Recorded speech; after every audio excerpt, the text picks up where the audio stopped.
দৰ্শকক স্বাগতম জনাই ষ্টুডিঅ'ত মই জনক দাস।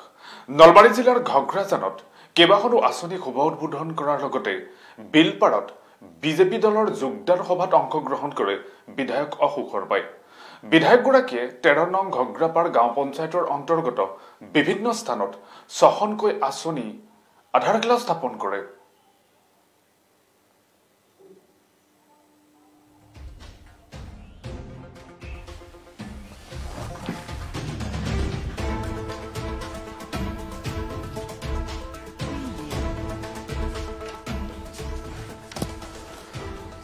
নলবাৰী জিলাৰ ঘগ্ৰাজানত কেইবাখনো আঁচনি শুভ উদ্বোধন কৰাৰ লগতে বিলপাৰত বিজেপি দলত যোগদান কাৰ্যসূচীতো অংশগ্ৰহণ কৰে বিধায়ক অশোক শৰ্মাই।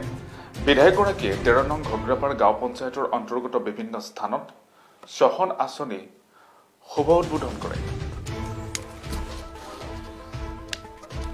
ইয়াৰ পিছতে বিলপাৰত অনুষ্ঠিত হোৱা বিজেপি দলৰ যোগদান সভাত অংশ লয় প্ৰাক্তন আছু নেতা তথা পূৰ্বৰ কংগ্ৰেছ কৰ্মী সুশান্ত দত্ত চৌধুৰীৰ পৰিয়ালৰ লগতে চৌধুৰীৰ নেতৃত্বত বিলপাৰ গাঁৱৰ প্ৰায় 25টা পৰিয়ালে ভাৰতীয় জনতা পাৰ্টীত আনুষ্ঠানিকভাৱে যোগদান কৰে।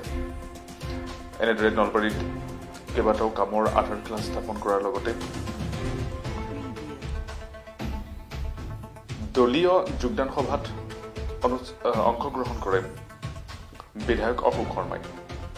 বিধায়কগৰাকীয়ে 13 নং ঘগ্ৰাপাৰ গাঁও পঞ্চায়তৰ অন্তৰ্গত বিভিন্ন স্থানত 6খনকৈ আঁচনি শুভ উদ্বোধন কৰে।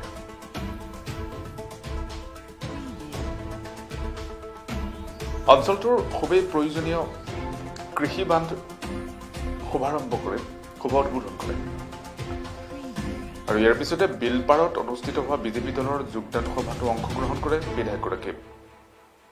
প্ৰাক্তন আছু নেতা তথা পূৰ্বৰ কংগ্ৰেছ কৰ্মী সুশান্ত দত্ত চৌধুৰীৰ পৰিয়ালৰ লগতে চৌধুৰীৰ নেতৃত্বত বিলপাৰ গাঁৱৰ 25টা পৰিয়ালৰ প্ৰায় শতাধিক লোকে ভাৰতীয় জনতা পাৰ্টীত আনুষ্ঠানিকভাৱে যোগদান কৰে। এনেদৰে কেইবাটাও কাৰ্যসূচী লৈ নলবাৰীৰ বিভিন্ন প্ৰান্তত নলবাৰী 13 নং ঘগ্ৰাপাৰ পঞ্চায়তৰ অন্তৰ্গত বিভিন্ন স্থানত 6খন আঁচনি শুভ উদ্বোধন কৰে বিধায়কগৰাকী।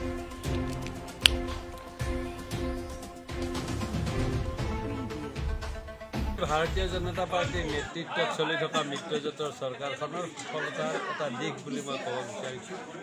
কাৰণ আজি আমাৰ এইখন মাননীয় মুখ্যমন্ত্ৰী সৰ্বানন্দ সোণোৱাল ডাঙৰীয়াৰ নেতৃত্বত গঠিত চৰকাৰখনৰ কাৰ্যকাল প্ৰায় শেষ হওঁ অৱস্থা।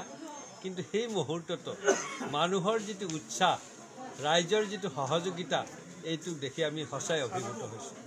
আজি নলবাৰী সমষ্টিটোত মই চহৰত 19টা আঁচনিৰ শুভ উদ্বোধন কৰাৰ উপৰিও আমি বালিতাৰাত এখন ফুটব্ৰিজ বা আমি দৌলগোবিন্দপুৰত এটা মন্দিৰৰ সভাগৃহ নিৰ্মাণৰ কৰাৰ উপৰিও আজি এই ঘগ্ৰাপাৰ বিলপাৰত আমাৰ ৰাতুল শৰ্মা, আমাৰ জিলা এই পঞ্চায়তৰ সভাপতি বা আমাৰ কাউন্সিলাৰ পংকজ ডেকা, জিলা পৰিষদৰ সদস্য পংকজ ডেকা ডাঙৰীয়াৰ লগতে আমাৰ আঞ্চলিক পঞ্চায়তৰ সভাপতি তৰুণ বুজৰ বৰা ডাঙৰীয়াৰ নেতৃত্বত আজি ইয়াত যি যোগদান কাৰ্যসূচী লৈছে, এইটোৱে ইয়াক প্ৰমাণ কৰিছে যে ভাৰতীয় জনতা পাৰ্টীৰ কাম আৰু কথাত ৰাইজ আকৃষ্ট হৈ হৈছে, বিতুষ্ট হোৱা নাই।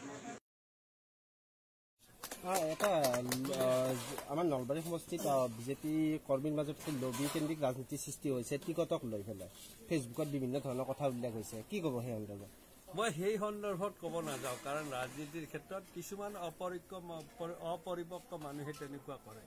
কিন্তু মই অলপ আগত মোৰ বক্তব্যত সেই কথাটো কৈছোঁ যে আমি যে ভাৰতীয় জনতা পাৰ্টীত মানুহবোৰ যোগদান কৰাই আছোঁ, সি কংগ্ৰেছৰ পৰা আহিছে বা অন্য দলৰ পৰা আহিছে। কিন্তু মই সহকৰ্মীসকলক অনুৰোধ জনাইছোঁ যে কংগ্ৰেছৰ পৰা মানুহ আহিব খুজিলে আনক, আপোনালোক কংগ্ৰেছী নহ'ব। মই সেই কংগ্ৰেছীসকলক বিজেপিকৰণ কৰাৰ কথাটোহে কৈছোঁ। সেই কথাটোৱে আপোনালোকৰ কাৰণে একেই উত্তৰ, কাৰণ যিসকল লোক আমাৰ কংগ্ৰেছৰ পৰা বিজেপিক আহিছে তেওঁলোকক বিজেপিৰ নীতি আদৰ্শৰ প্ৰতি অনুগত কেনেদৰে কৰাব পাৰোঁ তেনেদৰে প্ৰতিজন আমাৰ জ্যেষ্ঠ কাৰ্যকৰ্তাই ভাবিব লাগে। আৰু তাৰ পৰিৱৰ্তে আপোনালোকে কোৱাৰ দৰে 2-4জন আমি কাৰ্যকৰ্তা দেখিছোঁ যে ব্যক্তিগত স্বাৰ্থ পূৰণ কৰাৰ কাৰণে তেওঁলোকে এনেকুৱা লবি কেন্দ্ৰিত খোজ পেলাইছে আৰু নিজৰ ভৱিষ্যতটো তেওঁলোকে ধ্বংস কৰাৰ এক প্ৰক্ৰিয়াৰ ফালে গৈ আছে। গতিকে তাত আৰু বিশেষ মই মন্তব্য দিব লগা নাই। এই মহাসমুদ্ৰত কোনোবা মানুহে কিবা বেয়া কাম কৰিলে তেওঁহে নিশ্চিন্ত হ'ব, এই মহাসমুদ্ৰ কেতিয়াও নিশেষ নহয়। 2021 চনৰ নিৰ্বাচনত বিজেপিয়ে প্ৰাৰ্থিত্ব আপোনাৰ খাটাং নেকি? খাটাং শব্দটো ৰাজনীতিত নাই। মোৰ দীঘলীয়া ৰাজনীতিক পৰিক্ৰমাৰ মই যিখিনি অভিজ্ঞতা পাইছোঁ আৰু সেই অভিজ্ঞতাৰে চৰকাৰখন গঠন কৰাৰটোহে আমাৰ খাটাং। মাননীয় ৰাজ্যিক সভাপতি ৰঞ্জিত দাস ডাঙৰীয়াই বিজেপি প্লাছ =100+ যি মিছন লৈছে, এই মিছনত আমি চৰকাৰ গঠন কৰাৰ কাৰণে পৰিপক্ক, মানে আমি সকলো ধৰণৰ প্ৰস্তুতি চলাইছোঁ। কিন্তু মই নিজকে কিয় 100% নিশ্চিত বুলি আপোনাৰ আগত কওঁ, কাৰণ মোৰ এই কথাটো সিদ্ধান্ত মোৰ মনৰ ওপৰত নহয়, এই সিদ্ধান্ত হ'ব ৰাজ্যিক নেতৃবৃন্দ আৰু কেন্দ্ৰীয় নেতৃবৃন্দৰ ওপৰত।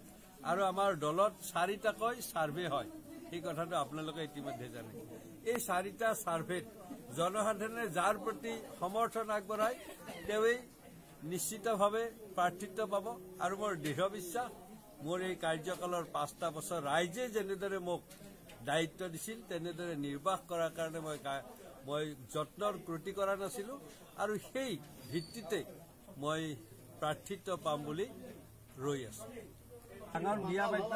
বহুত ধন্যবাদ। আপুনি ভাৰতীয় জনতা পাৰ্টীত যোগদান কৰিলে, কি উদ্দেশ্য লৈ যোগদান কৰিলে? তেখেতে নালাগে, আপুনি আকলাই মাতিলে মই তেখেতক বাদ দিয়ক, চবকে বাদ দিয়ক। আপুনি যদি আকলাই মাতে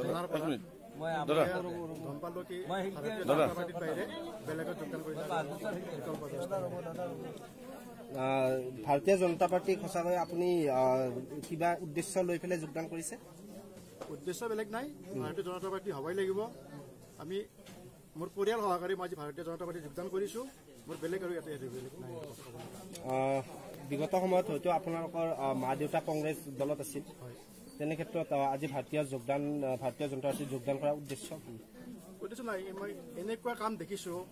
মাননীয় আমাৰ স্থানীয় বিধায়ক মোৰ মহামান্য অশোক গাৰ যিখিনি কাম দেখা পাইছোঁ, লগতে সৰ্বানন্দ সোণোৱাল চৰকাৰৰ দিনত যিখিনি কাম দেখা পাইছোঁ, অনাগত দিনত দেখা নাছিলোঁ, এতিয়া দেখা পাইছোঁ, সেইকাৰণে ভাৰতীয় জনতা পাৰ্টীত যোগদান কৰিছোঁ।